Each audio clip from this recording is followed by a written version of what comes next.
بسم اللہ الرحمن الرحیم۔ السلام علیکم دوستو، آپ دیکھ رہے ہیں سنو حقیقت۔ گزشتہ 24 گھنٹوں میں جو کچھ سوشل میڈیا اور ٹی وی سکرینوں پر چلا وہ آپ سب نے دیکھا۔ ترجمان پاک فوج کی پریس کانفرنس ہوئی، کچھ سخت باتیں ہوئیں، کچھ تلخ جملے بولے گئے اور جواب میں عوام کی طرف سے بھی اتنا ہی شدید رد عمل آیا۔ ایک طرف سے دلیل دی گئی کہ ہم کوئی ایلیٹ نہیں، اسکول ماسٹروں اور کلرکوں کے بیٹے ہیں، اور تنقید کرنے والوں کو چیلنج کیا گیا کہ وہ اپنے بچوں کو میدان میں لائیں۔ میں آج یہاں ان جملوں کا تجزیہ کرنے یا کسی کو غلط اور صحیح ثابت کرنے نہیں بیٹھا۔ میرا دل دکھا ہوا ہے اور مجھے یقین ہے کہ جو بھی محب وطن ہے اس کا دل دکھا ہوا ہے۔ ایک ہی گھر کے اندر اتنی اونچی آوازیں آنے لگے، جب دلیل کی جگہ تانا لے لے تو سمجھ جائیں کہ نقصان کسی ایک فریق کا نہیں، پورے گھر کا ہو رہا ہے۔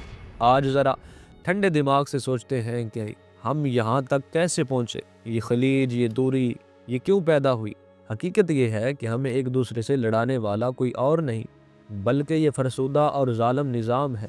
یہ بات بالکل سچ ہے کہ وردی میں ملبوس نوجوان اور سڑک پر روزگار ڈھونڈتا نوجوان، دونوں کا تعلق کسی محل سے نہیں ہوتا، دونوں مڈل کلاس کے ہوتے ہیں، دونوں کی مائیں ان کی کامیابی کے لیے مصلی پر بیٹھ کر دعائیں مانگتی ہیں۔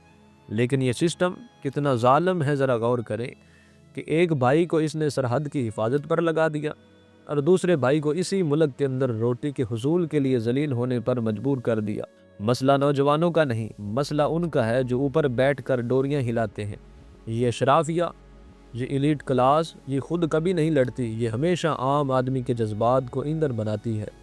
جب ملک پر مشکل وقت آتا ہے تو قربانی غریب دیتا ہے، چاہے وہ جان کی قربانی ہو یا مہنگائی کی چکی میں پسنے کی قربانی ہو۔ امیر کا بچہ تو محفوظ رہتا ہے، اس کا مستقبل محفوظ رہتا ہے، تو پھر یہ تانے ہمیں کیوں، یہ تقسیم ہمارے درمیان کیوں؟ بات صرف لڑنے یا نہ لڑنے کی نہیں ہے، بات احساس کی ہے۔ جب ایک عام آدمی سوال اٹھاتا ہے یا غصے کا اظہار کرتا ہے تو اسے دشمن مت سمجھے، وہ درد میں ہے۔ جس کے گھر کے اندر آٹا نہیں ہے، جس کے بچے کی فیس نہیں جا رہی، جس کو ہسپتال میں دوا نہیں مل رہی، اگر وہ نہیں چیخے گا تو اور کون چیخے گا؟ شور تب مچتا ہے جب انسان کی سنی نہیں جاتی۔ اگر ہم ایک دوسرے کو سننے لگیں تو چیخنے کی ضرورت ہی پیش نہ آئے۔ ہمیں یہ سمجھنا ہوگا کہ اس ملک کا ہر شہری، چاہے وہ سول ہو یا فوجی، اس ریاست کا حصہ ہے۔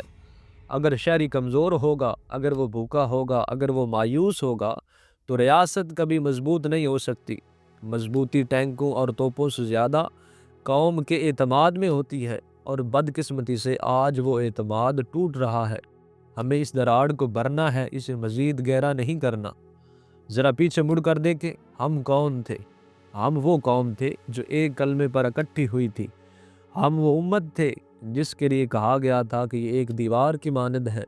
آج ہم نے خود کو خانوں میں بانٹ لیا ہے، یہ میرا گروپ، وہ تمہارا گروپ، یہ محب وطن، وہ غدار۔ خدا کے لیے اس تقسیم سے باہر نکلے۔ ہمارا دشمن طاق میں بیٹھا ہے، وہ چاہتا ہے کہ ہم آپس میں دست و گریباں ہو جائیں، وہ چاہتا ہے کہ ہم اپنے ہی اداروں اور اپنے ہی لوگوں کے خلاف کھڑے ہو جائیں۔ کیا ہم اتنے نادان ہیں کہ دشمن کی چال نہ سمجھ سکے؟ میری آپ سب سے گزارش ہے، چاہے آپ کا تعلق کسی بھی شعبے سے ہو، کسی بھی پارٹی سے ہو، سب سے پہلے آپ پاکستانی ہیں اور مسلمان ہیں۔